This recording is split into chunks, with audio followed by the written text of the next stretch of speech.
Scenes like this long ago became commonplace along the violent U.S.-Mexico border. The bullet-ridden vehicles, the cash and weapons seizures, the lives laid waste.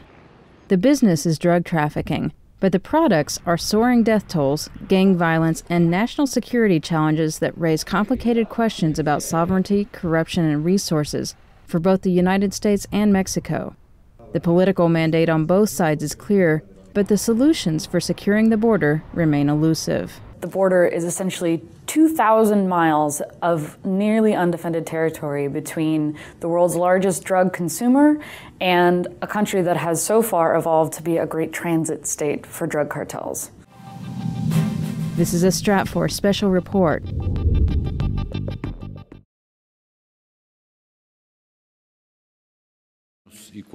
It's now been 3 years since Mexican President Felipe Calderón deployed federal troops to battle drug cartels that often seem to operate with impunity along the U.S. border. Yet violence has continued unabated. Some 15,000 people have been killed in the ensuing conflicts, and cities like Juarez are flashpoints, where cartels battle each other as well as federal troops to maintain control of access routes vital to their business. The challenge posed by the drug cartels is rooted in geography, and Mexico's government has never been fully capable of controlling all of its territory. Essentially, Mexico is an extremely high funnel-shaped plateau that is surrounded to the east and west by mountains, which are great harbors for militant organizations, for organized crime, and for pretty much anyone who doesn't feel connected to the central government. Secondly, it has a severe challenge projecting power north into the deserts, and where the plain starts to flatten out and where the population starts to get more scarce. Because of the aridity of the land, it's very difficult for people to farm there in any substantial way without massive influxes of capital investment in irrigation, and in order to rein in Mexico's relatively sparse water networks and try to support a population. So in a nutshell, the government really just has a hard time projecting force from the population center, which is at Mexico City, to the extreme periphery along the U.S.-Mexico border. While geography has challenged Mexico's government throughout the country's history, more recent trends, such as the U.S. declared war on drugs, further complicated the issues. Mexico sits between the producers of cocaine and the consumers of cocaine. And when the United States and partner countries in Latin America started to shut down air traffic and water transit of the Colombian drug cartels, they made it very difficult for these organizations to get their product to the U.S. market.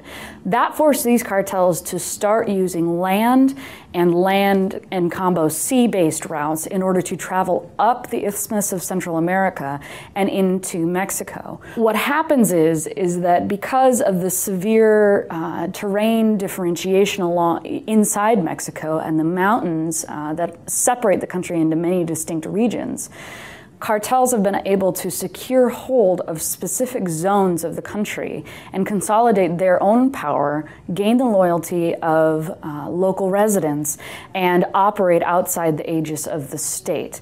So not only is it Mexico's internal geography that really facilitates the rise of these cartels and the consolidation of their power, but it's also where Mexico sits on the transit route on the supply chain of drugs. Though border cities like Juarez and Matamoros at times can resemble a war zone, Mexico's conflict cannot accurately be compared to a civil war. Drug cartels have little interest in who runs the country as long as they're able to do business. And though residents of this region are in constant fear for their safety, frustrations over security issues so far have not coalesced into a significant political challenge for President Calderón, since most of the drug violence flows around and not through Mexico's most heavily populated regions. So there's not as much of a pressure on the government to really change what they're doing, put more effort into it, or find a way to allocate more troops. The lack of troops to deploy to control each and every section of Mexico is an extremely limiting factor. Mexico relies on a number of people who serve part-time, and the desertion rate in the military is extremely high. People don't want to go out and fight the cartels. Conditions are terrible, and a lot of these people who desert the military take their weapons with them, take their uniforms with them, and go and join the cartels because that appears to be the winning side.